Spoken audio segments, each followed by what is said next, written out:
Thanks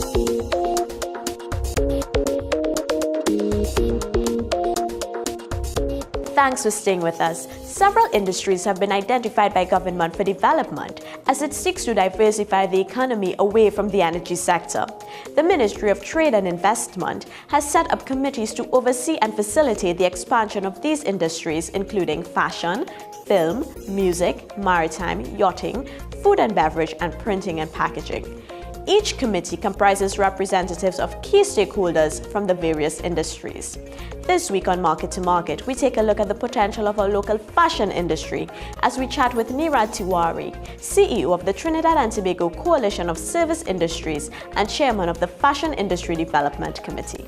What are the areas of the fashion industry that are targeted for development? Okay, so sorry, I started doing that because what I want to say is that what we're trying to do is not a best guess. That's why we want the strategic plan done. And one of the key elements of the strategic plan will start off with a sort of a baseline study so that we understand who's doing what in the industry, what is our current capacity, what are the needs, more than just what we're hearing now and what we're trying to address. And secondly, then based on that, it'll tell us where are the strategic markets, what can we get into and why. But the area of focus in the interim would have to be in resort wear.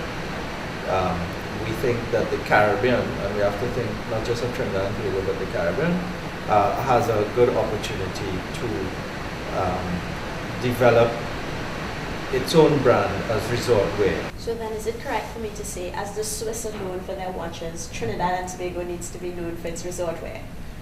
It could be the Swiss are also known for their cheese, for their chocolates, for the guards, for their neutrality. So yes, but yes, it is that we would like to have Trinidad and Tobago and ideally the Caribbean known for its resort wear. And of course, when you're talking resort wear, to whom will you sell that? You'd sell to people with disposable income because those are people who are traveling. Travel is a luxury item. It's not something you do when you're studying about a roof over your head and food on your table. It's something you do when you have extra funds, right? So you're selling to a market whose income is generally speaking inelastic relative to the other segments of the market, and therefore it is also, to me, strategic and smart because you're looking at, okay, so if there are minor fluctuations in the global economy, you should still be, and the fact that, if you don't have a steady stream of work, you can't just set up something and have it laying idle. There are different perspectives, and this is where the strategic plan will help. I am one of the people who believes that once the value is added here and the income comes here, where the manufacturing takes place doesn't matter. At least some of the manufacturing will have to be done here, especially when you're doing sort of limited edition garments, and doing 3, 4, 5 of a kind or 1 of a kind and what have you. You're going to have to develop some of the manufacturing capacity here. Is entrepreneurship being encouraged in the fashion industry, and if so, how? What is being done? Entrepreneurship is very much being encouraged. That's the only way that it will grow. The Ministry of Labour is also part of the FIDC, but they are working on trying to develop a fashion incubator. Or some years ago, they would have worked to develop the fashion entrepreneurs as an association. The fashion entrepreneurs are groups of designers, jewelry makers, seamstresses, tailors, and so on. What generally would seem more traditional type designs and jewelry, and now the FET has produced a collection, and last year, and they're working on the collection for this year, which is quite good, and they've gotten a lot of positive reviews for, and that is called Fashion Entrepreneurs, just to tell you a sense of the direction. Within the ambit of the FIDC, one of the things that we hope to in September put on a workshop, which would be part of a series of workshops to get the designers ready for a show. And we're using Tobago Fashion Weekend as our sort of deadline date, for example, so that you would design and produce a collection that is ready for sale in terms of choosing your colors and your fabrics and finishing it and constructing it and being able. We want to produce things that can be sold as opposed to things that you like necessarily. There must be a mixing of the two, right? I mean, it's one thing if you're producing just because you like something, but it's another thing if you're producing to sell. And so we are trying to encourage the entrepreneurship aspect. Are there special loans or grants available to entrepreneurs in the industry? So TTCSI again worked out with Export TT just 2 months ago an agreement to co-finance services. As you might know, export promotion agencies around the world do support the efforts of companies within their jurisdiction to go out there and sell more and export. But services had never been eligible for that. So through Export TT, there are now some activities such as translation and accreditation and shipping of samples and so on that will be eligible for co-financing. So if you're going to a trade show and that kind of thing, you can have some of your costs underwritten by the government. The FIDC has supported some designers and young people to participate in events that would expose them to different things. And I understand also the Ministry of Trade independently of the FIDC. And I believe, but I couldn't say for sure because I'm not certain how it will roll out, that the creative industry company or the fashion company or one or the other or both will provide some kind of facility that will assist with financing going forward. What are the opportunities for investment that are available in the industry? I think the opportunities for investment are across the spectrum. There are opportunities for investment into the kinds of businesses that would provide what might seem like little inputs to the fashion industry to support the manufacturing that will take place here. Buttons, zippers, and so on. I mean, of course, we have some of that here already, but I think there are opportunities for investment there. There are opportunities to speak to the individual designers, many of whom are looking to go out and looking for financing. How you manage that relationship and what they expect and what you expect, I gather will take some dialogue. But I know that there are opportunities to invest in the designers themselves. But that will have to be done on a one-to-one basis. And I think there are opportunities to build that fashion platform. I don't see it as the government's role to be hosting fashion shows. I do see it as the government's role to facilitate the start of it and maybe provide some seed capital in the first couple of years. But really that should be a private sector initiative that is linked to industry development in some way. And so there are opportunities there as well. And as I said, there are opportunities in the business of fashion and getting our product out there.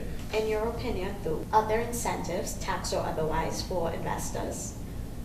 Well, I mean, the general investor incentives, there are, Trinidad has a Free Zones Act, which I don't think a lot of people look at, but where 80% or more of your production in goods or services, so tangible or intangible, is for export.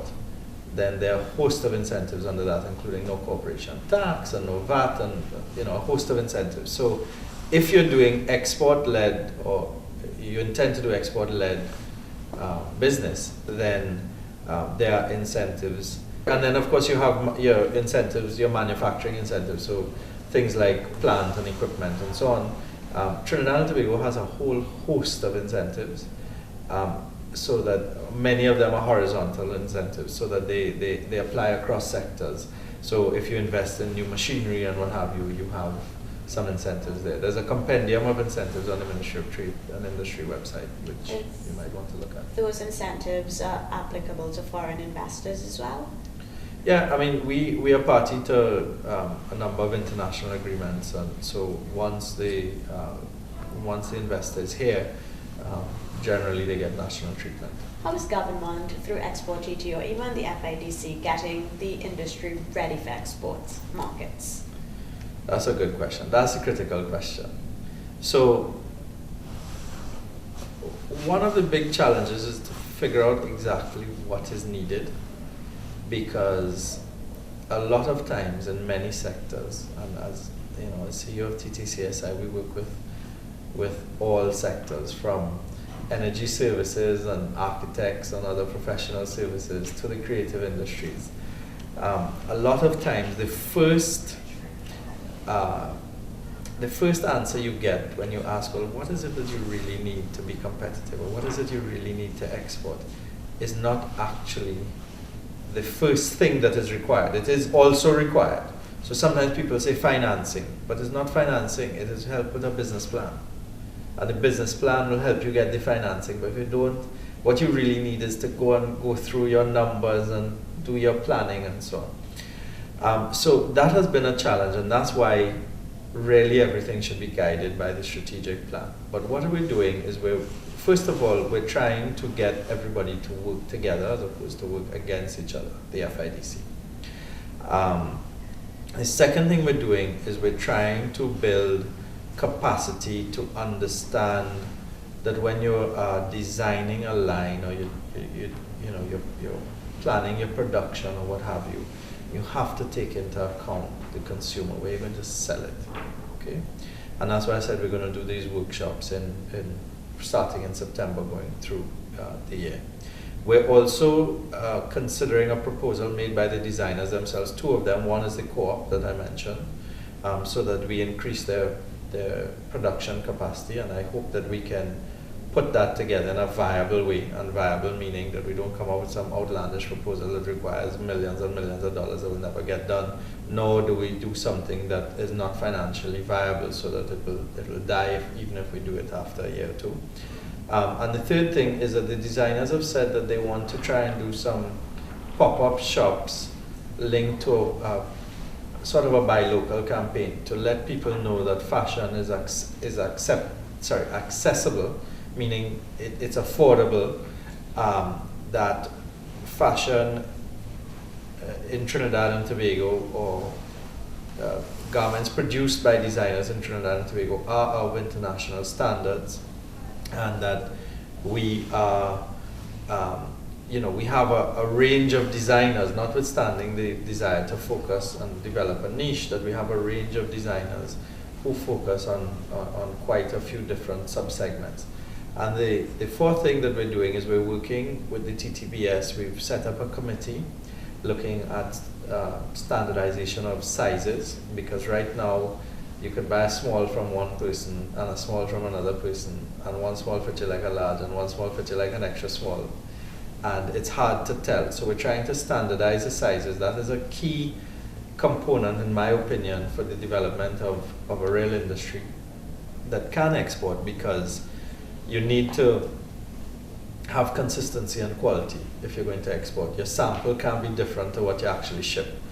So where we've gotten with the standard is that the Bureau of Standards now has the committee has met, it has had some consultations, they've come up with some ideas for a standard that is now before the Bureau's board, and once the board and the Bureau goes through the internal process and they approve it, we'll put it out for comment, and then that hopefully will then be ratified. Now it's a voluntary standard, but what we are going to argue is that you must adopt the standards if you want to be a beneficiary of any of the incentives and so on going forward, so that we do our part to encourage the adoption of the standard. And we also want it to be not just an online, not just on online platform. We want to encourage physical interaction as well, and bring it to a physical space where we have sessions where entrepreneurs could come who've had their projects on the site and talk to people and get support for their projects. People get to find out what they're up to, what their plans are for the project.